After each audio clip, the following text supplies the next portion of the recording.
All right, everybody, welcome back. Nimager here, and today I wanted to go over Faction Wars Hard, one of the worst but also best pieces of content in Raid Shadow Legends, depending on where you're at in the game. For me, I found it extremely fun going through every stage, even though there were many frustrating ones. Dark Elves 14, if you know. But having an end game roster, I thought the challenge was actually pretty good. I spent about 3 months going through every single stage. I finally completed it last week. So I'm just going to go through each faction one by one and go over the key champs I used, the strategies that I used on specific waves that might be a little bit harder, and just talk about what I did. This is not going to be any sort of free-to-play guide. This is not going to be an all-encompassing guide, as I don't have experience with the champions I don't have. So with that preface, we'll get into the screen today.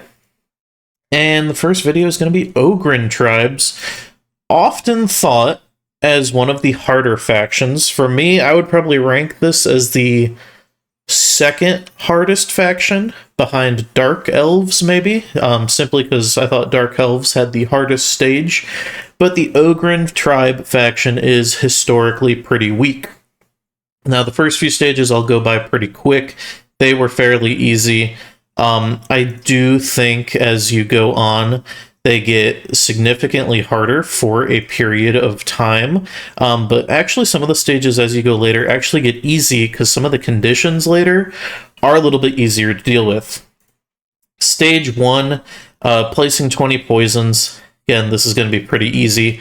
My core team for most of this was actually Diamant as the lead, as a speed lead. He gives a pretty decent turn meter increase. He has some buffs and intercept stacks, which are pretty good.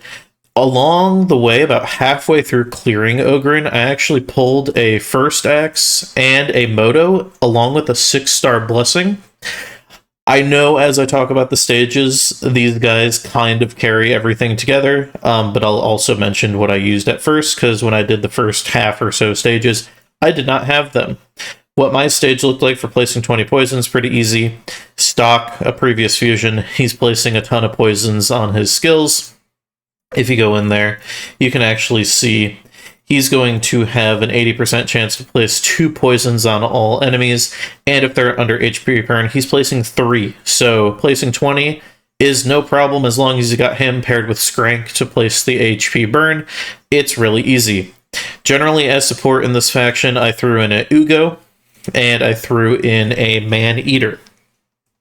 Now, my champions aren't geared right now for the most part, but talking about the builds on some of the generic champions, Ugo was almost always in a full bolster and tank set around 280 speed. There were many times where I let my entire team die and then used her A3 revive in order to kind of cheese the stage to have champions alive, because the only Ogryn reviver I have is Gear Grinder, and I hate using him. Man-Eater, this is actually just the build I used for Ice Golem to keep my team alive in the run. I didn't change this through any of it. I might have boosted his accuracy a little bit to hit some of the stages, but that's my Man-Eater build. Again, Ugo, just super tanky. My initial DPS carry was Cage Breaker. Threw him in 6-piece Merciless, and he actually did a decent job. I did not have a 6-star blessing at the time when doing these stages. Diamant, often I just threw him in a build like this. 300 speed, didn't focus on any accuracy or resist, made him a little bit tanky. And then the moto that I had, often 6-piece Merciless, as much damage as I could get. So this stage, pretty easy, just focus on using this stock. Stage 2, placing 10 stun debuffs. If you go in and you filter your Ogryn for stun, you'll see not many options. I did this before I had Moto, and before the Cross Fusion existed, before I pulled whoever this guy is, Drak Gul, and I didn't use my Prundar either. What did I do for this? I took my Diamant, who has an A1, which attacks all enemies, and I put him in a stun set. You can do this with other champions like Stock, who's going to be hitting all enemies on 2 of his abilities. You can do it on any other champion who's going to be hitting multiple AoEs, like Cage Breaker, who's got 4 times hitter and an all AoE hit. And that's pretty much how you're going to go through the stage. You can see it took me 6 minutes. I think that's almost the most of any stage on here until we get to 5. But just running through the stage, hoping that the stun set procs. Stage 3, 10 provoke debuffs. If you go into your Ogryns and you go for debuffs, again, you're going to be sorely lacking. I specifically used only Prundar for this. What he's got on the A2 is attacks all enemies, 50% chance of provoke, though it does go up 10, 20, 25%. I put him also in a provoke set just so I could get more on his A1 as well, and if this fails, I believe it also has a chance to trigger the provoke set. But using Prundar and just running through the stage, not too bad. Stage 4, manipulating buff or debuff duration. This one, not very fun at all. This was one of the biggest challenges that I had going through.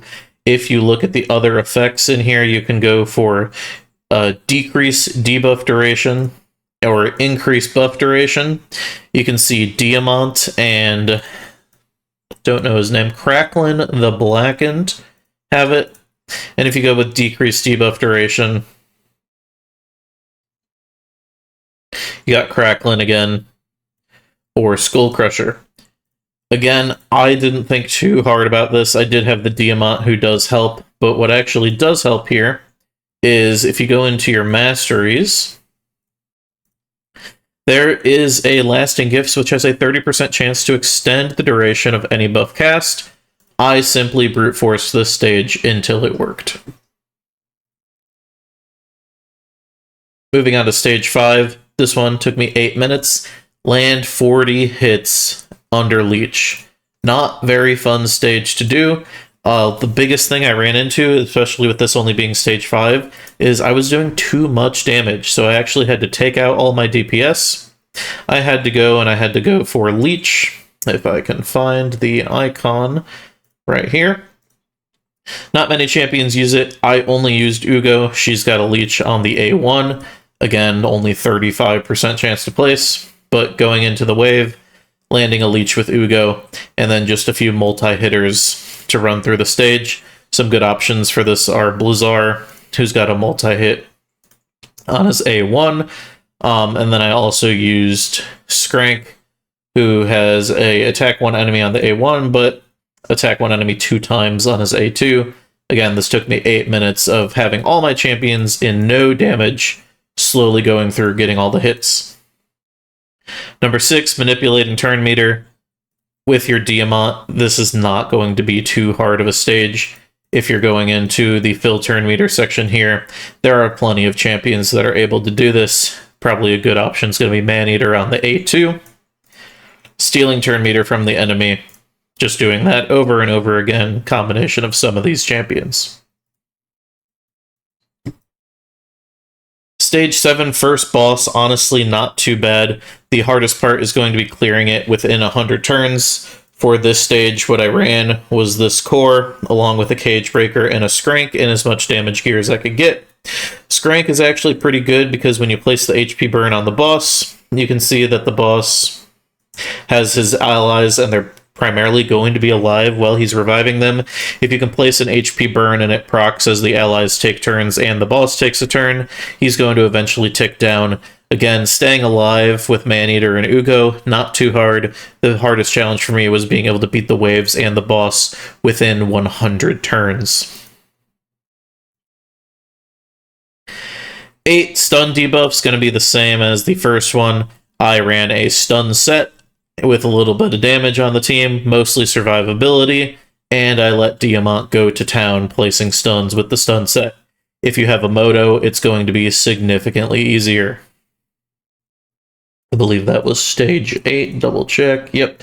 Stage 9, I keep saying this was the longest one, I believe I'm going to double check before I have to say it again, yep. 9 minutes and 15 seconds, placing 15 provoke debuffs. Same as I said earlier, you're going to take your Prundar, you're going to put them in a provoke set, and you're going to slowly go through this stage until you can provoke every champion. One thing that is not fun about this stage, there is a Jingwong on every single wave. If you don't know what Jingwong does, he's got a passive where he is immune to provoke. So you can only get 4 of the champions on every single wave. Not only is he immune to provoke, but his active effect is he's going to, at the end of each enemy or ally turn, remove all fear, true fear, freeze, provoke, any CC in general, and then also place a block debuffs on them. This is going to be 6 turn cooldown, but if you're opening up the wave on provoke and you provoke 4 of his allies, he's going to remove the provoke, place a block debuffs on all of the allies, and in order to get 15, you're going to have to go through multiple provoke cycles every single wave. So this stage, again, not fun. Not necessarily hard. The biggest thing for me is controlling the Elva. If you let her get her block debuffs and cleanse off, and then she starts going off with the cloaks in order to protect herself if she's low HP, the waves pretty much get out of control. What I tried to do is I would provoke everybody, get them into the block debuffs, and then I would take my DPS, which was Cage Breaker and Skrank. I would nuke down the Elva as hard as I could, and then I would just control the waves. The first one has, I think, a Genbo, double Genbo, along with the second wave, and I would just provoke them over and over again with no reviver and just kind of let them heal up as they go. Stage 10, using 3 epic champions. This one, again, not too bad. Ugo and Maneater make it easy. Cage Breaker and Skrank, throw one of them in there. Not too bad to do at all. Stage 11, using bombs. This one was horrible for me because if you look at the bomb debuffs for this, I only had 1 legendary champion, which was War Mother, who's going to put bombs that aren't going to detonate unless she's under increased attack. When you're facing champions in PvP, bombs often kill pretty easily. If you're looking at stage 11 for Faction Wars, some of these champions have over 150,000 HP. I'm looking at the waves right now, and it looks like a few of them have close to 200,000 HP. War Mother bombs are not doing that when they pop. It's going to be a lot easier now for those who did the Kraz fusion.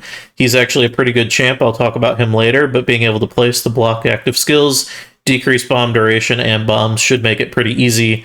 Any combination of him with the War Mother will get it done. It just does take a few cycles of bombs to be actually able to kill the champions. Stage 12, HP burn, another easy one. Skrank's going to carry you through this one with the A3. 13, defeat all enemies when they have no buffs on them. This one's not going to be too bad if you're using Uko or even 2. You're going to have Ugo. You're going to have the Maelstrom Whack, decrease defense, block buffs right away. Overall, not going to be too tricky when you're going through it. The worst thing is going to be the final wave has a Tuhana Rock. You're going to have to take her out so she doesn't cleanse the team from the block buffs. There's also a Raglan on the first wave and an Opardin that you're going to need to either control or nuke down. But with your block buffs, being able to take them out, another thing that's going to help you with this stage, if you have a old fusion for another effect of, it might be a negative effect, remove buffs. Ugir is actually who I used. He's got an 80% chance of stealing buffs on the A1, and the A2 is actually going to 75% chance remove all buffs from enemies. So even if you let the enemies get a buff, you use Ugir, A1, A2, he's going to take them off before you go. 14 is another boss. Again, not too bad. He's going to provoke you, fear and block buffs. As long as I notice, as long as you time your skills around this champion of knowing when the block buff is coming, being able to have any sort of block debuffs or cleanse ready to go.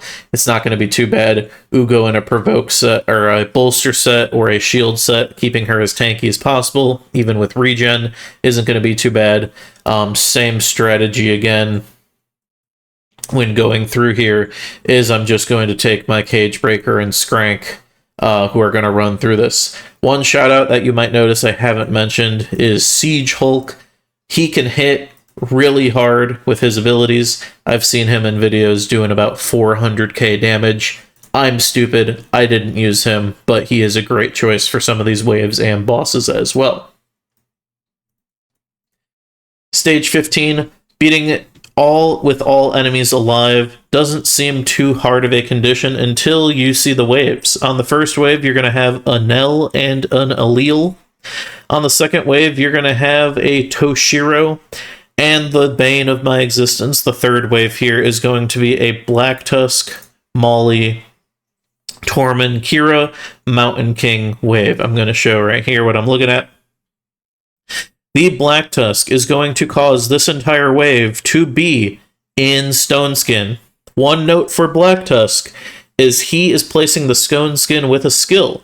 And if you didn't know this interaction, Stone Skin placed with a skill does not have a 50-50 chance of protection like it does using the set.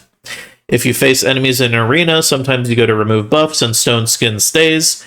Well, if you have the set, there's a hidden 50-50 chance that's not going to get removed. Black Tusk, however, placing it with the skill, you can remove this buff. That makes it a little bit easier, but still a very hard wave to deal with. The big thing to focus on here is the Mountain King. He hits like a truck with 320k HP, and the Tormund is going to constantly freeze you while Molly's trying to provoke your entire team. What did I do on this wave? I had Man-Eater as fast as possible, and I had him ready to place his block debuffs to avoid the Molly provoke. I had my remove buff Ugir as the fastest on the team, and I had him go with the A2 to remove all the buffs so nobody was in Stone Skin. I would then place my block debuffs with Man-Eater. You'll notice that when you're placing these block debuffs, it places the unkillable first, so there is a chance you go through this entire stage, you use this ability, he's going to place an unkillable, get himself or an ally frozen before the block debuffs goes on, and screw you over. This stage is just a ton of restarting over and over again until you're able to clear this final wave. Stage 16, extra turn, not too bad. If you have first axe, 25% chance of an extra turn on the A1. If he kills an enemy with the A3, he's getting an extra turn. He finishes this on wave 1. If you don't have that, any of the mythicals when they transform, so if you have Gizmak, if he's transforming, he's going to automatically get an extra turn. You just transform him 5 times. It's really easy. What I did is I put my champions in Relentless set and just let them take an extra turn, see if I could do it 5 times. Again, not too hard, but a lot of restarting.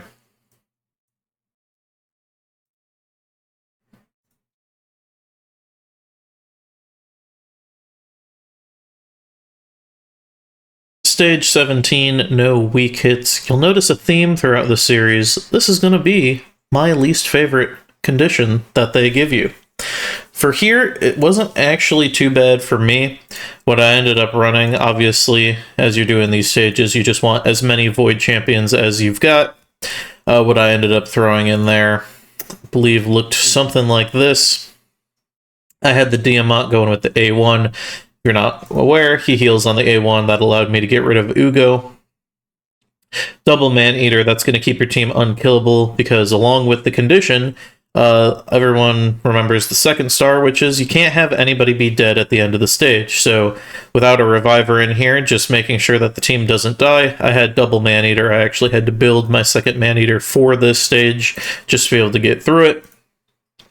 Skrank is pretty helpful, putting him in your best damage gear. Obviously, he's not going to land any weak hits as a Void Champion.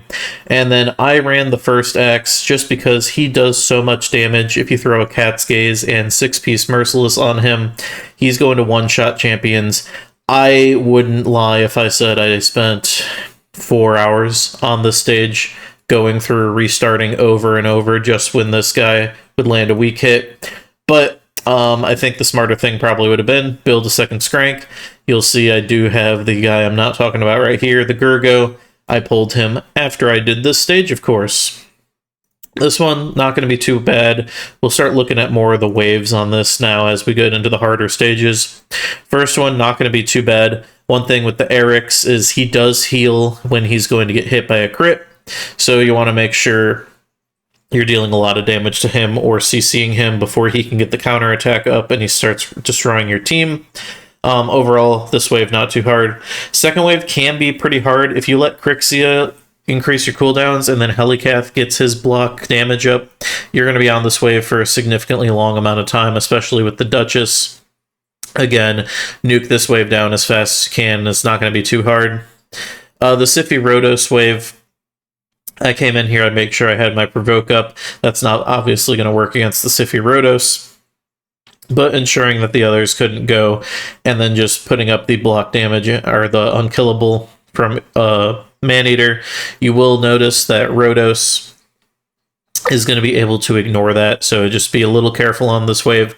I didn't find it too bad just being able to take the champions down, as long as you have the... specifically the Skrank in a good damage build. It's not going to be too bad if he's going to pump out the damage with his HP burns. The only thing to note on these waves is the Ultimate Death Knight passive. You should remember he's going to be taking the first hit against enemy champions.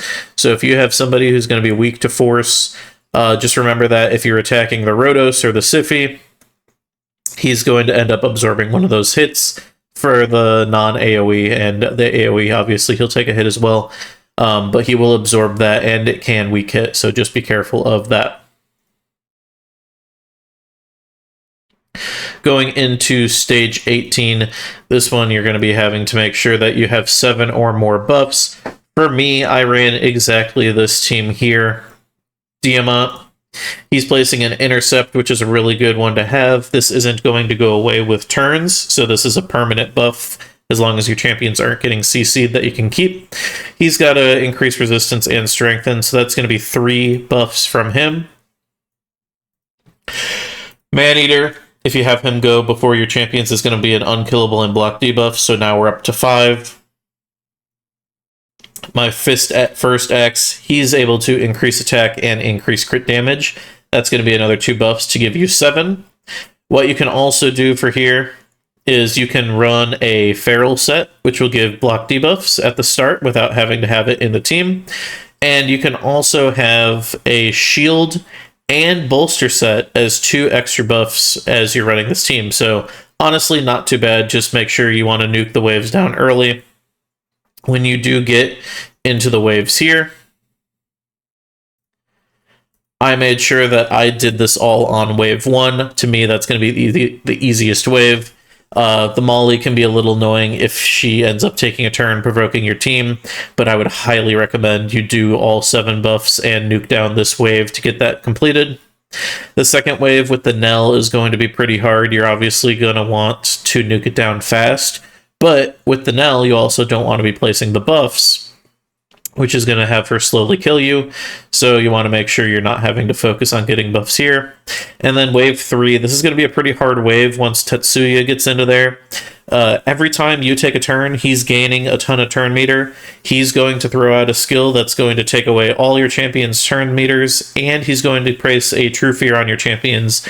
He's really tough to deal with.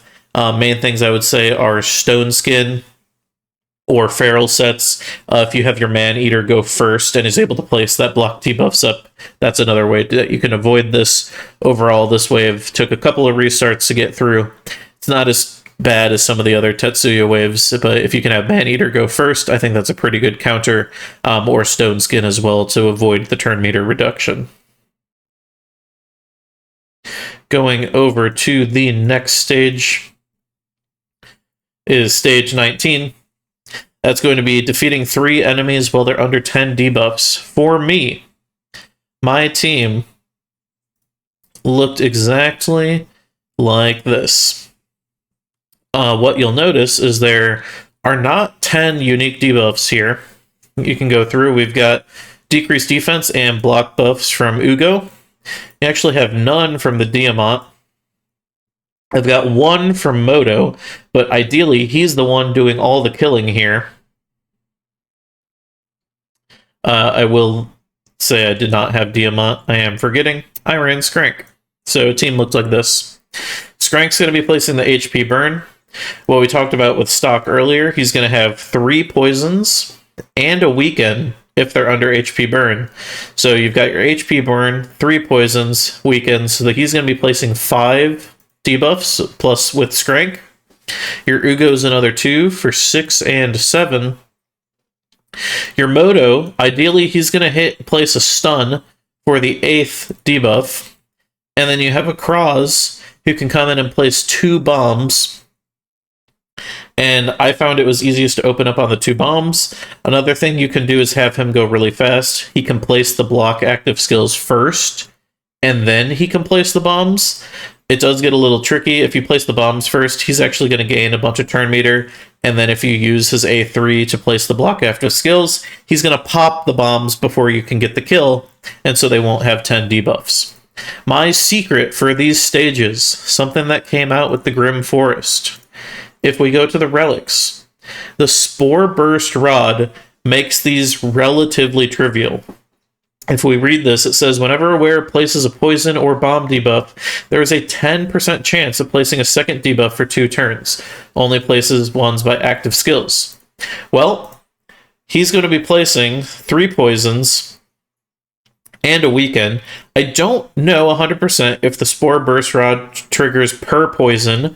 I do think when I was doing this, I remember Kraz, who I put in here as well, because it works on poisons and bombs. Kraz places 2 bombs.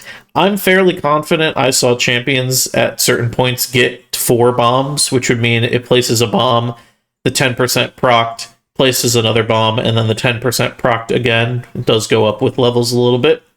But those Spore Burst Rods on these 2 champions make it so them by themselves, they can place 10 debuffs, and then the rest of the stage is actually fairly easy to go through. Stage 20, keeping all your champions above this amount of HP, 75%, seems relatively simple until you run into the fact that you're going to have a Hegemon on the final wave and the first wave. And the second wave, you're not going to be able to sun a Narses. If we take a look at the waves right here, first thing you'll notice is going to open up with a Hegemon. He's going to get most of your champions below 75% HP. You've got a Calamitous who's going to be able to do a lot of damage. He's going to have a crit guaranteed on his A3. And then you've also got a Morrigan who's not going to let you heal. Lydia, who's going to make it so you're taking even more damage. And a UDK, who's going to block a lot of the damage you're dealing. If you're not aware, you can put 3 champions in Stone Skin, and if you have that, Hegemon's AI will actually avoid using his nuke. So if you put 3 of your champions in Stone Skin, you pretty much negate Hegemon, so all you got to worry about is the other champion, so it's not too bad. Wave 2, again, not a terrible wave. The one thing you want to notice is you can't actually CC Narses while Ancora is alive, because they all just go to her. So if you try to place a stun or provoke on the Narses, it's not going to work. And then the third wave, you'll see another Hegemon. Hopefully he's been dealt with Stone Skin. What you're going to deal with here is Kaleth. I do not have him. I don't quite understand what this champion does fully. If you look at his kit, we can see in the passive, he's going to have a chance of extra turns. So every time this champion loses 25% HP on a single hit, he's going to place a block damage on himself. So he's probably only going to take a quarter of his health at a time. And I don't see the passive on here. Oh, here it is. But you'll see that he's going to be dealing a lot of damage as he takes his extra turns. And the faction unity passive here is when attacked, has a 20% chance of activating instant turn on this champion. If you get unlucky, he's going to take a turn, he's going to kill or deal a lot of damage to one of your champions, and you're going to have to restart. I haven't found an amazing way to deal with this because you already have the stone skin going on to avoid the hegemon. So it is what it is for me. I just had to restart the Tased a ton. My team pretty much looked like this. I had Diamant, First Axe, and Moto in stone skin. Ugo again in a giant bolster set, which is another good counter to keep your champions above 75% HP. And then the Man-Eater just to make sure that I had a block debuffs when needed. The final stage, all you gotta do is clear the boss within 200 turns. Again, not too bad for me as I was going through it. What I had was this team right here.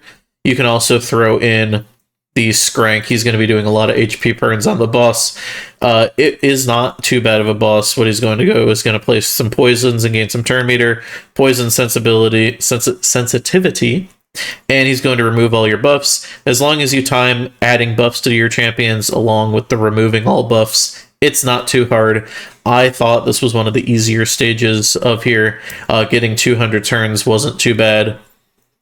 The waves for this boss, I think, are going to be the worst part. If I pull up these stage 21 waves and put them on screen right now. First wave, again, we've seen the Allele, Arbaeus, and a few other factions. It's not too bad to deal with when you go through. Big thing is try to control the Elva. Don't let her place the block debuffs or revive and take extra turns away on the waves that you need on the boss. The second wave, I think, is one of the hardest waves by far.